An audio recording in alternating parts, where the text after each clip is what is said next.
So, my name is Sahil. I'm the founder of Weblo. We essentially launched a consumer tech app about 5 months back now. Yeah. And the idea was basically to provide a private way for people to share photos using groups.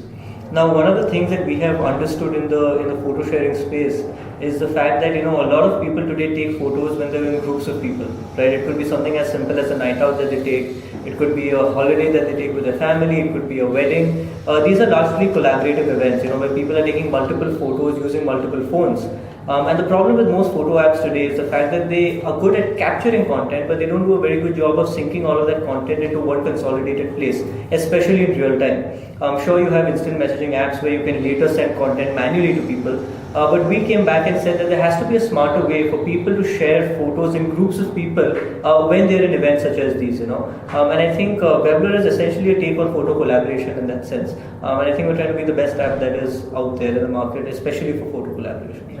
I can talk about a few things. One is that it's today very important, and especially because India is moving away from a service market and is moving largely towards a product market, right? And we're starting to see that in India we're taking on a lot of players that are global. Whether it is in the on-demand taxi space, whether it is in food tech, even for fintech for that matter, and certainly consumer tech where we are.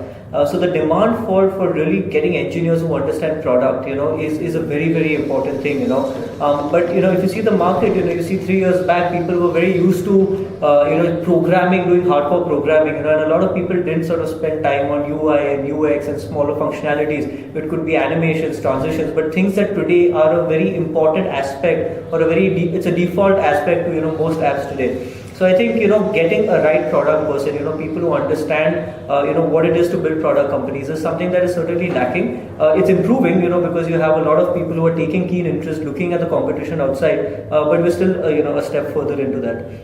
And I think the second thing is, finding people who really have the right passion. And I say this, and I've said this even previously, that the team, and especially when you're an early stage startup, the team that you build your product with and you go out with your product with, largely defines, that 0 to 1, when you're 0 and then you become that 1. And I think that entire process between 0 to 1 is determined by the early team that you set up, So it's very important to get people who are aligned with the same vision, or are willing to take the same risks, or are willing to make the same sacrifices. Not always will you be right in getting that done, but I think today founders and entrepreneurs are also becoming smarter in terms of what are the right people that we need to get, because only having the technology knowledge is not going to be enough. You also need to be a good cultural fit, So I think that's improving with time, but certainly lacking as of right now.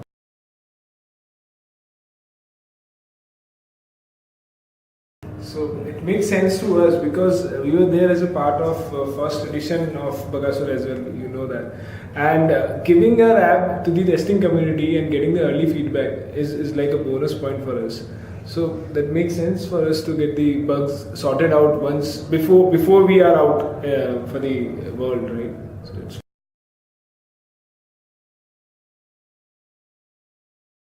Bagasur is amazing, and last time also we have received a lot of things where we can actually measure our whatever wrong is going on with the app. We can just sort it out.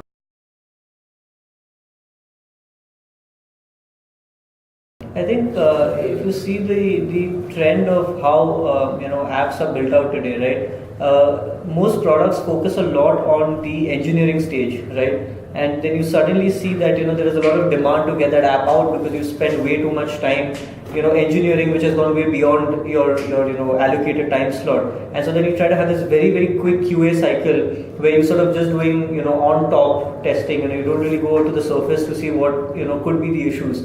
And then you land up with a product that is not essentially as smooth as you expected it to be. And that is, you ideally want to have a very long testing cycle, but the reality of the day is very different. You have investors, you have the market, you have your own internal team. So you always land up missing out that phase in the real world. So I think an event like this really helps you widen your horizon, especially when, as you said, if the app is not out, that's a perfect launch pad, because of course you have a QA person inside your team, and there is a limitation on what he or she can achieve. But when you go out to the world, you get different perspectives, you get different hardware devices, you get different environments, permutations, combinations that one person cannot bring on the table. So I think that's very effective for us, especially.